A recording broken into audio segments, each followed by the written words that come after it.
D'où vient Dieu le Fils? Oh, Dieu le Saint-Esprit. Non, il y a l'Esprit de Dieu. Le Fils est sorti du Père. L'Esprit est sorti de Dieu. C'est clair. Oh mais non, mais comment tu peux dire? Il y a 3 personnes en Dieu. Il n'y en a pas 3. Hébreux 1, verset 3 à 7. Le Fils est l'image. Vous voyez? De la personne de Dieu. J'évite maintenant de lire, le temps avance. Mais lisez ça, notez ça dans Hébreux 1, verset 1. Après avoir à plusieurs reprises, comme on est dans Hébreu, voilà. Après avoir autrefois, à plusieurs reprises, et de plusieurs manières, parlé à nos pères par les prophètes, qui a parlé, verset 2, Dieu, dans ces derniers temps, dans les derniers jours, nous a parlé par le Fils. Maintenant, on quitte Dieu, on va au Fils. Alors, écoutons pour le Fils. Qu'il a établi héritier de toutes les choses, par lequel il a aussi créé le monde. Mais cela ne veut pas dire qu'il y avait un Fils au commencement. Non, au commencement, la Bible ne dit pas était le Fils. Au commencement était la parole. Donc vous voyez, il faut chaque chose à sa place. Mais quand la parole devint chair, le Fils est né à Bethléem.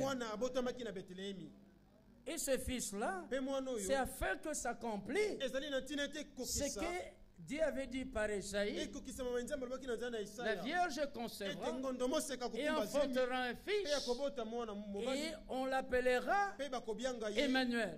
La Vierge n'a pas conçu au commencement avant la création du monde.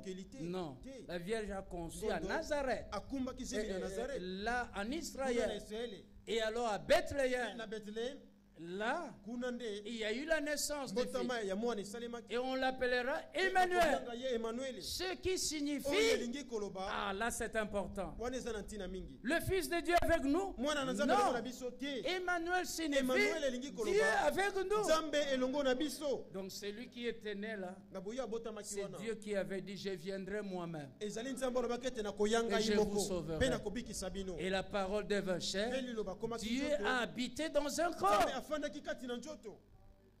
Vous voyez, ici, le Fils, ça continue, verset 3, étant le reflet de sa gloire, lisons bien maintenant lentement, toujours le Fils, l'empreinte ou l'image de sa personne.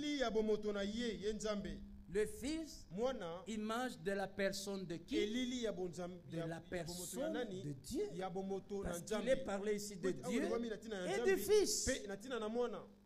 Donc il n'y a qu'une seule personne de Dieu. Il n'y a pas 3 personnes en Dieu. Non.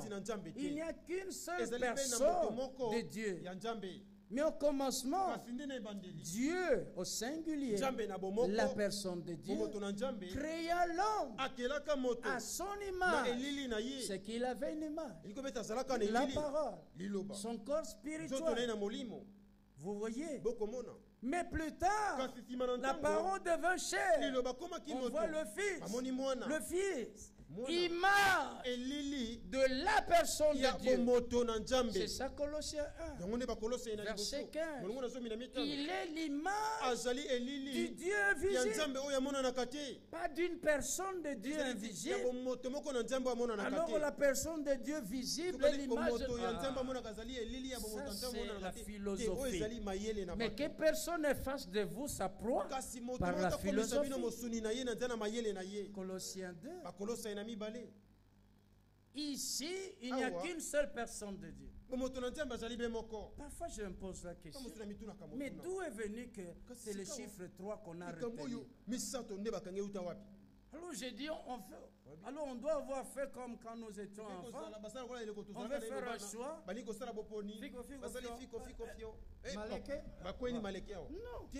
Avec les choses de Dieu, on ne joue pas. Vous voyez? Alors, 4, 5, 6, 7, 3. Non, nous ne terminons pas là. Il faut qu'on connaisse la vérité, que ça soit corrigé. Hébreux 7. Melchisedec. Hébreux chapitre 7, comme on est dans Hébreux. Verset 1.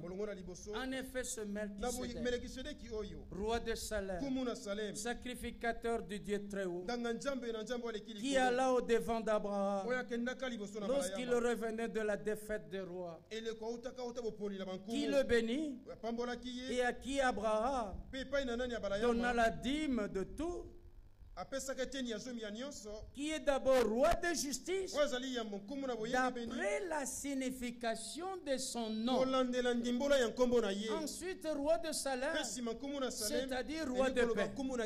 Emmanuel, d'après la signification, c'est Dieu lui-même avec nous. Mais on a vu un homme, Jésus-Christ, qui est Dieu manifesté en chair et qui était avec nous. Melchisedec, devant Abraham, d'après la signification de son nom, et d'abord roi de justice. Alors, ils ont cherché un roi en ce temps-là. Tous les commentateurs bibliques n'ont pas trouvé ce roi. Ensuite, roi de Salem, c'est-à-dire roi de paix. Verset 3. Melchisedec maintenant. Il s'agit de lui. Qui est sans père. Nous nous arrêtons là. Jésus a dit dans Luc 2, dans Jean 17, ne savez-vous pas que je dois m'occuper des affaires de mon Père? Père, glorifie ton fils. Mais Melchisedec, sans père. Mais pourquoi on ne l'a pas compté? Sans mère. Mais on trouve dans la Bible, dans Acte 1, tous dans la chambre haute, et avec les femmes, et avec Marie, la mère de Jésus. Mais Melchisedec sans mère, sans généalogie. Matthieu chapitre 1, verset 1. Voici la généalogie de Jésus-Christ. Fils d'Abraham, fils de David. Mais Melchisedec, sans généalogie, qui n'a ni commencement de jour, ni fin de vie. Luc chapitre 3, environ 30 ans, Jésus commença son ministère. Mais Melchisedec, sans commencement de jour, ni fin de vie, mais qui est rendu semblable au Fils de Dieu. Mais comment lui qui est rendu semblable au Fils de Dieu, sans père, mais Fils de Dieu, troisième personne, et lui n'est pas là? Vous voyez, il y a quelque chose qui ne va pas. Lui au moins ni commencement de vie, mais il n'y a qu'un seul qui n'a ni commencement de vie. 1 Timothée 6, verset 16. Dieu, il est parlé de lui là-bas, qui habite une lumière inaccessible, que nul ne peut voir, que ni l'homme n'a vu, ni ne peut voir. Mais on a vu Jésus. Et ensuite, il est dit qui seul possède l'immortalité. Alors comment seul? Mais Melchisedec aussi ni commencement de vie. Vous trouverez deux qui n'ont ni commencement de vie. Non, Dieu qui seul possède l'immortalité, c'est lui-là qui se révèle sous la forme de Melchisedec. Amen. Parce qu'il ne peut pas y avoir deux. Mais pourquoi lui n'est pas ajouté pour faire au moins quatrième personne? C'est qu'il y a quelque chose qui ne va pas dans cette doctrine. Elle n'est pas biblique. Elle n'est pas dans les Saintes Écritures. Elle n'était pas au commencement de l'Église depuis le jour de la Pentecôte. Ni le baptême trinitaire n'était pas là au commencement. Ce sont des choses ajoutées.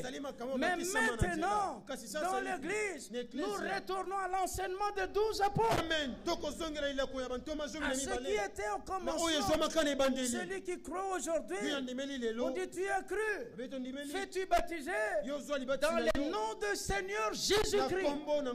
C'est le seul baptême qui était là au commencement. C'est ça aussi qui doit être à la fin. La même prédication du commencement, même prédication à la fin. Doctrine depuis le commencement, même doctrine. L'évangile du commencement, même évangile. Par lequel nous entendons la parole de Dieu, qui est la sémence de Dieu, qui demeure éternellement. Si vous prenez l'arachide, qui a été planté il y a des centaines d'années, dans les mêmes conditions, ça donnera pas le haricot mais l'arachide.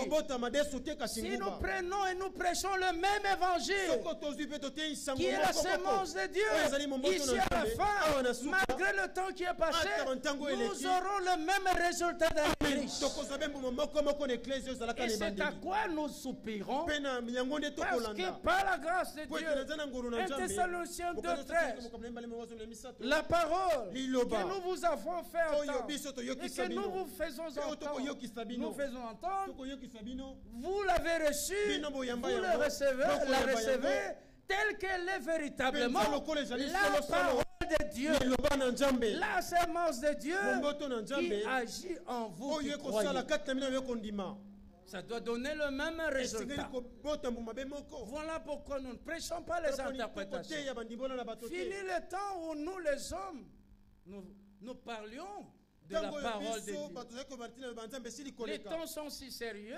Maintenant, il s'agit de laisser Dieu nous parler à chacun par sa parole. Amen. Melchisédek, sans père, ni mère, ni commencement de vie, ni fin de vie. Écriture, nous allons aussi écriture, 1 Timothée 6, Dieu qui seul possède l'immortalité. Mais il est seul qui possède. Mais comment ici encore? Il s'agit de la même personne de Dieu, mais qui se révèle. Et il est dit au verset 7 et 3, il est rendu semblable au Fils de Dieu. Ce Melchisédek demeure sacrificateur à perpétuité. Jésus-Christ, il a été établi souverain sacrificateur selon l'ordre de Melchisédek. Mais sacrificateur du Dieu très haut. Vous avez l'impression que Melchisédek, sacrificateur du Dieu très haut, c'est qu'il y a deux personnes. Le Dieu très haut et Melchisédek sont sacrificateurs. Mais en réalité, il n'y a qu'une seule personne. Mais là-bas, Melchisédek, c'est la révélation du Dieu très haut qui était là devant. Parce que ni commencement de vie, ni fin de vie. Mais le Dieu très haut, ni commencement de vie, ni fin de vie. Mais seul il possède l'immortalité. Mais c'est la même personne. Et on voit Dieu très haut. À Bethléem est né le fils du Dieu très haut. Lui aussi sacrificateur selon l'ordre de Melchisédek. Vous avez l'impression qu'il y a deux personnes. Mais c'est le Dieu très haut qui s'est rendu visible, qui s'est manifesté en chair. Mais lui n'est pas chair, il est esprit. Que Dieu accorde cela.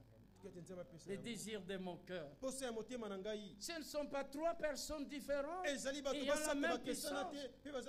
Mais nous avons besoin d'un seul tout-puissant. Pas trois, alors on va faire figo. Aujourd'hui, je vais m'adresser à tel tout-puissant. Il y a un seul, le tout-puissant. Un seul Dieu. Une seule personne de Dieu.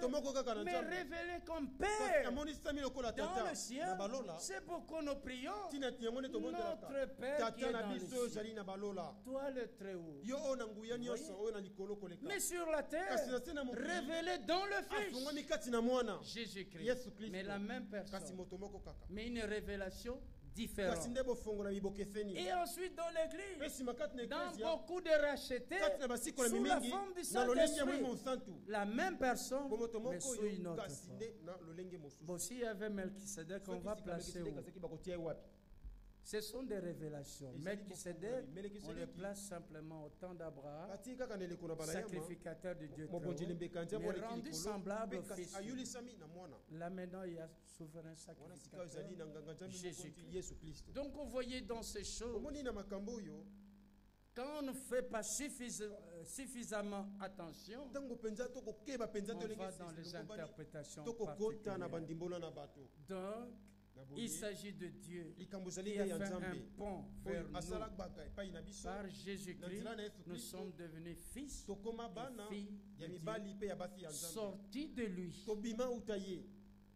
L'Esprit de Dieu, ce n'est pas Dieu le Saint-Esprit, mais c'est l'Esprit qui est sorti de Dieu. Mais il s'agit de révélations. Ainsi, pour ce qui est du Fils, c'est par Jésus-Christ que nous sommes devenus fils et filles de Dieu. Comme les enfants participent au sang et à la chair, il y a également participé afin que par la mort, il anéantisse, il réduise à l'impuissance celui qui a la puissance de la mort, c'est-à-dire le diable. Mais le diable, c'est le serpent ancien au jardin d'Éden. C'est lui qui avait la puissance de la mort. Le diable, par le serpent, a apporté la mort. Avant, il y avait la puissance de vie, l'arbre de vie. Ils étaient toujours en harmonie. Il y avait toujours la vie. Il n'y avait pas la mort. Mais il fallait que Christ vienne, la postérité de la femme, pour anéantir celui qui a la puissance de la mort, c'est-à-dire le diable, et qui les délivra. Ceux qui, par crainte de la mort, étaient toute leur vie retenus dans la servitude. Mais avant de chasser l'homme, il a donné cette promesse. Mais tout ce qui est venu après n'a pas annulé cette promesse. À la croix de Golgotha, dans cette période de la Nouvelle Alliance, nous savons que la promesse s'est accomplie. Dieu était en Christ. Il a fait avec nous une nouvelle alliance. Dans cette nouvelle alliance, lui, il est fils de Dieu. Nous, nous sommes fils et filles de Dieu. Lui, il est postérité d'Abraham. Nous sommes à Christ. Nous sommes aussi la postérité d'Abraham. Parce qu'il a fait une alliance avec Abraham. Lui, Dieu. Dans Genèse 17, au verset 7. Dans cette alliance, il dit à Abraham, je serai ton Dieu et le Dieu de ta postérité. Et nous voyons dans Jean 20, verset 17, il dit, ne me touche pas. Je ne suis pas encore allé vers mon Père et votre Père, vers mon Dieu et votre Dieu. Là, les gens ne comprennent pas. Mais il dit mon Dieu, mais il est la postérité d'Abraham. Il a pris notre place. Nous sommes devenus ses frères. Il est le premier-né d'entre plusieurs frères. Et Dieu qui nous a connus d'avance, il nous a prédestinés à être semblables à l'image de son Fils. Frères et sœurs, comme Romains 8, 28, 29 le dit, toutes choses travail, concours au bien de ceux qui aiment Dieu, de ceux qui sont appelés selon son dessein. Ceux qu'il a connus d'avant, il les a aussi prédestinés, ceux qu'il a appelés, pour rendre semblable à l'image de son Fils, et que son Fils fut le premier-né d'entre plusieurs. Mais avant même qu'il nous ait appelés d'entre les nations, et que nous puissions avoir la promesse d'habiter dans la Nouvelle Jérusalem, parce que nous nous sommes approchés de Sion, de la cité du Dieu vivant, de la Jérusalem céleste, ainsi de suite. Mais avant même qu'il nous appelle, pour que la promesse d'habiter dans la nouvelle cité soit là, remarquez, je viens dit encore, je dis bien encore, avant même d'avoir appelé, de choisir les 12 tribus d'Israël,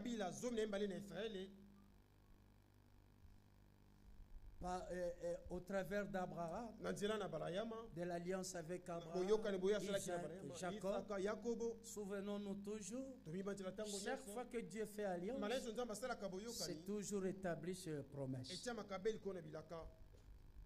Quand il a dit à Noé, voici mon alliance avec tous les êtres humains, lorsqu'il y aura les nuages et tout cela, mais jamais il n'y aura plus de déluge sur la terre, voici le signe de l'alliance. Mais il fait la promesse, il n'y aura plus jamais de déluge.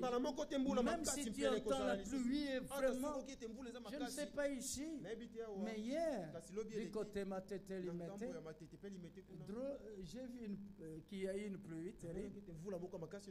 Depuis, je ne sais pas, 17h, 18h, ça nous faisait par intermittence. Donc, ça, avec de tonnerre et tout, ça cesse, vous croyez que c'est fini. Après quelques temps, et je me suis rendu compte, ça a continué comme ça toute la nuit. Mais malgré comme cela, je dis, Seigneur, tu as dit, il n'y aura plus de déluge. Tu ne peux jamais mentir. Donc ça peut être comment, ça n'anéantira pas ce qu'il a promis en relation avec l'alliance qu'il avait fait sur tous les habitants de la terre. Mais le monde à présent est réservé pour le feu. Nous n'avons pas besoin de désirer être en ce temps. Mais avant ce temps-là, que nous allons dans la Nouvelle Jérusalem. Car nous n'avons pas ici-bas de cité permanente. Oh, il y a une belle cité à tel endroit. Vous verrez toujours, ça change. Ça n'y est plus. Oh, tel était très fort. Après, il devient faible. Oh, c'est grand boxeur. Après, oh, il a la maladie, si c'est des Parkinson, c'est quoi. Donc, les hommes, c'est comme, il est force ici, là. Il n'y a rien qui peut tenir longtemps. Oh, la forte économie. Crise financière, crise économique. Mais notre foi fortifiée. Amen. À cause des promesses. Consolation, nous l'avons à cause des promesses. Parce que nous avons la pleine conviction que Dieu qui a promis est fidèle. Et il a le pouvoir d'accomplir ce qu'il a promis. Il appelle, avant même d'appeler, les 12 tribus d'Israël et faire cette alliance avec naturelle, établie, promesse principale, pays naturel. Il a fait déjà la promesse par Abraham qu'il bénirait toutes les familles de la terre. Rien ne pouvait annuler cela. Nous sommes là comme témoignage de l'accomplissement de cela. Dieu a tenu parole. Et d'autres promesses, il tiendra parole. Transmutation, il tiendra parole. Le changement intérieur doit venir avant. Ne le faites pas par vous-même. C'est lui qui le fera. Par son esprit. Il y avait, au temps de Léopoldville ici, il y en a qui savent. Il y a quelqu'un qui était venu avec un mouvement réarmement moral. Cet homme-là avait dit, c'est un certain Franck, un Allemand, mais pas Franck, frère Franck, mais un autre. Il a dit, j'ai pris un jour la décision de ne plus penser à moi-même, mais penser aux autres. Mais malgré cette décision, lui, son thème principal, refaire des hommes. Refaire des hommes. Donc, c'est-à-dire les hommes que Dieu a créés, qui ont chuté, sont à refaire. Donc Dieu lui-même qui a fait l'homme à son image, ne pouvait-il pas refaire? C'est lui alors qui a pris la décision de... Ce mouvement-là était bien connu ici. Alors ça, mais qu'est-ce que ça a donné? Il y en a qui ont chanté homme nouveau, femme nouvelle. Mais les hommes ne deviennent que pires. Chaque fois qu'il y a bonne année, mais les hommes pires que la bonne année qui était passée. Remarquez bien ça, quand tu verras encore cette bonne année, c'est de comparer. Il n'y a rien à espérer sur les promesses des hommes pour le futur. Espérons sur la promesse de Dieu. Amen. Les promesses de Dieu sont infaillibles. Amen. Il a promis le cœur nouveau. Il a le pouvoir de donner. Amen. Et il a même donné. Tu n'as qu'à l'expérimenter. Et si tu ne l'expérimentes pas, va à lui qui a promis. Toi, tu ne m'as point. Honnêtement, je ne l'ai pas encore expérimenté. Fais-moi expérimenter. Parce que nous sommes dans la nouvelle alliance, établie sur cette meilleure promesse. Vous voyez, le pays de Canaan, une promesse, mais la nouvelle Jérusalem, promesse meilleure. La nouvelle alliance est établie sur de meilleures promesses. Tout ce qui était venu avec Israël, Égypte, mer Rouge, Balaam et Balak, ceci et cela ne pouvaient pas anéantir la promesse qu'il avait déjà faite à son peuple naturel d'entrer dans le pays. C'est cela que nous devons comprendre. Dans ce que Dieu fait, dès qu'il promet, peuple de la promesse, c'est à cause de son amour.